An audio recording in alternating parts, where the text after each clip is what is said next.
Сәлем қайырлы күн достар. Қайткенде мотоцикл мойнының подшипнигі ұзақ уақыт жұмыс жасайды.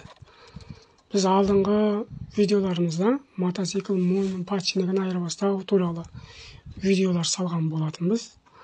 Енді қазіргі кезде мотоцикл мойнының подшипнигін айырбастағалы келген кісілерге біз көбінде көңіл суи подшипниктерді салып беріп жатырмыз.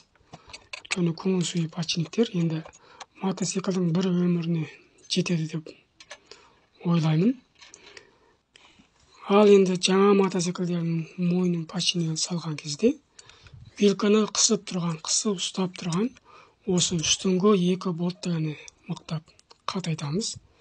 Әрі астыңғы екі болтқа мүлдем тиіспейміз.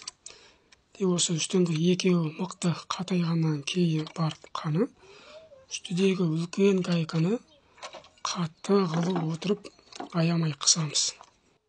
Сонда ғана подшипникті басып тұрған гайка мен осы үстідегі басып тұрған гайка екеуінің ортасы бір-біріне контрагайка болып мықты қатты қысылады. Екеуінің ортасында ешқандай орын қалмағандықтан подшипникте босайтын орын қалмай подшипник өзінің бір қалыпты орнын сақтап тұрады.